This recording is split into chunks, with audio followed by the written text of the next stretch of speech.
Good evening बच्चों। आज की इस वीडियो में हम लोग फिजिक्स के कुछ बेहतरीन क्वेश्चन करेंगे। सबसे पहला जो क्वेश्चन है, पहले मैं उसको एक्सप्लेन करता हूँ और उसके बाद बताता हूँ कि किस तरीके से आप इस प्रश्न को सॉल्व कर सकते हैं। प्रश्न में बोला गया है एक निकाय है, उस निकाय में दो आवेश हैं। पहला आवेश क्या है? Q A. दूसरा आवेश क्या है? क्यू बी है। पहले आवेश क्यू ए का मान क्या दिया गया है? 2.5 गुणे 10⁻⁻7 कूलम। दूसरे आवेश क्यूबी का मान क्या दिया गया है? -2.5 गुणे 10⁻⁻7 लाख। और क्वेश्चन में बोला गया है कि जो क्यू ए है उसको ए बिंदु पर रखा गया है। ए बिंदु का यहाँ पे निर्देशांक दिया गया है 0,0, -15 सेंटीमीटर। दूसरे आवेश को कहाँ रखा गया है? बी बिंदु पर रखा गया है और इसका कोऑर्डिनेट क्या दिया गया है? 0,0, 15 सेंटीमीटर। उसके बाद बोला गया है कि निकाय में कुल आवेश बताना है और वैद्युत द्विध्रुव आपको ज्ञात करना है। तो सबसे पहले क्या करेंगे, जो कुछ भी गिवन है पहले उसको लिखेंगे। क्या गिवन है? क्यू ए दिया गया है, उसको यहाँ पे लिख लेंगे। क्यू बी गिवन है, उसको भी लिखेंगे। उसके बाद क्या करेंगे, कुल आवेश निकालने के लिए बोला गया था, तो कुल आवेश के लिए क्या होता है? नोटेशन क्यू होता है, उसको लिखेंगे और क्वेश्चन मार्क लगा। और क्या बोला गया था? वैद्युत द्विध्रुव ज्ञात करना था। वैद्युत द्विध्रुव को किससे दिखाते हैं? पी से दिखाते हैं। पी को लिखेंगे, इक्वल लिखेंगे, उसके बाद वह क्वेश्चन मार्क लगा देंगे। उसके बाद ये जो निर्देशांक दिया गया था, इसको आप पहले क्या करेंगे, एक्स वाई और जेड एक्सिस पर रिप्रेजेंट, जैसा मैंने यहाँ पे रिप्रेजेंट किया। इसको रिप्रेजेंट करने के पीछे का रीजन क्या है, अभी आपको समझ में आएगा जब आप क्वेश्चन में आगे बढ़े। तो सबसे पहला जो प्रश्न था उसमें आपको कुल आवेश निकालने के लिए बोला गया है। तो क्या करेंगे, सबसे पहले कुल आवेश का फॉर्मूला लिखेंगे। कुल आवेश का फॉर्मूला क्या होता है? Q बराबर Q A plus Q B. इस वाले क्वेश्चन के हिसाब से आपका ये फॉर्मूला बनेगा। ये फॉर्मूला अलग अलग केस में अलग अलग हो सकता है। क्यों अलग अलग होगा? क्योंकि जो कैपिटल क्यू होता है वो डिपेंड करता है कि निकाय के अंदर कितने आवेश हैं। जितने आवेश होंगे उन सभी आवेशों का क्या करना होता है? योग करना होता है। इस वाले केस में दो आवेश हैं, इसलिए सिर्फ उन दो आवेशों का ही आपको क्या करना है? योग करना है।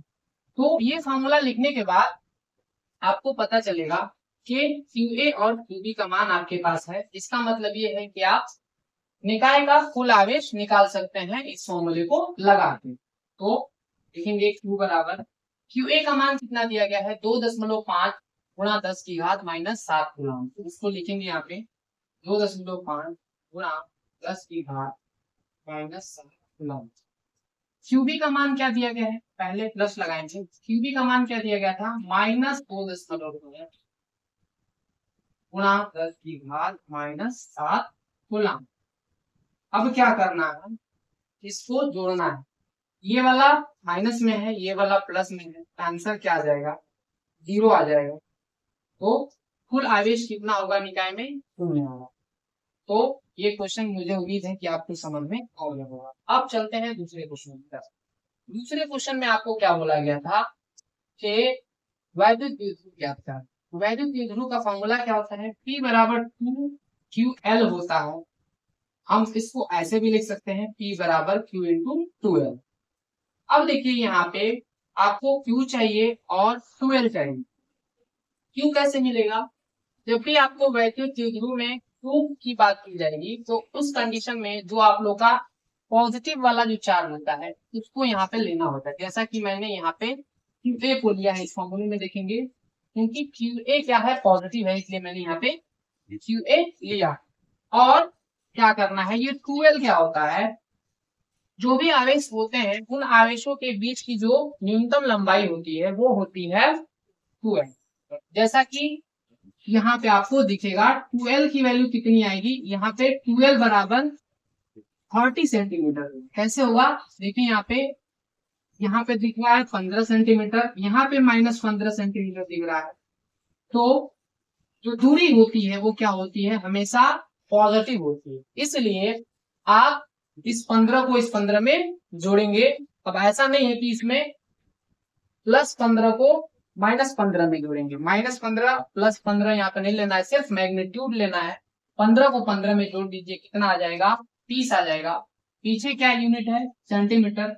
तो आपका कितना आएगा 30 सेंटीमीटर आएगा। लेकिन यहाँ पे आपको सेंटीमीटर में नहीं लेना होगा, क्योंकि जो भी क्वेश्चन होता है उसमें आपका एसआई मात्रक यूज होता है, तो इसलिए आप उसको मीटर में चेंज करें।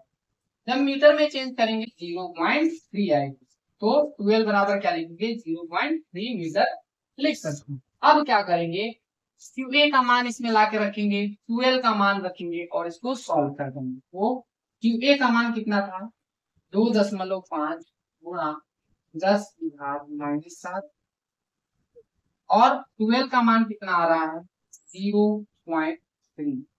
अब इसको करिए गुणा, जब गुणा करेंगे तो कितना आएगा, ये आपका आएगा 75।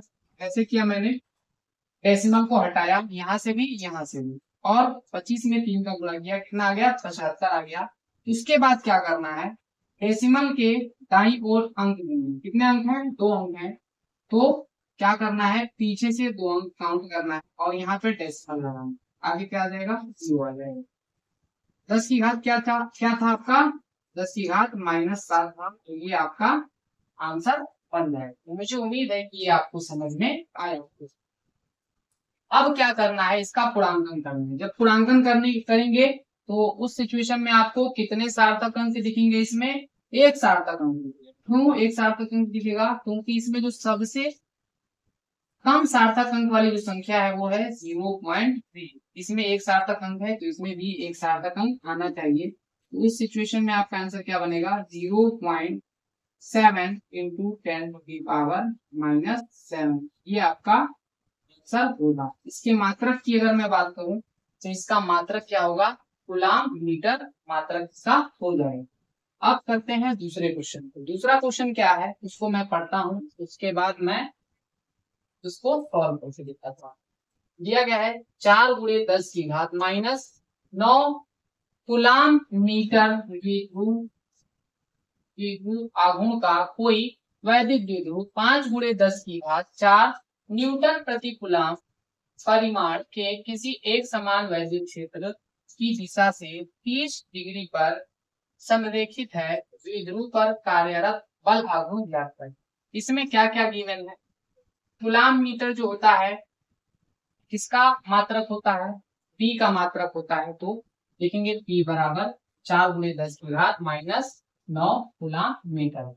उसके बाद क्या दिया गया है, वैद्युत द्विध्रुव जिस वैद्युत क्षेत्र में रखा गया है उसका मान दे दिया है। वैद्युत क्षेत्र कितना है 5 × 10 की घात 4 न्यूटन प्रति कूलाम, उसको मैंने यहाँ पे लिख दिया।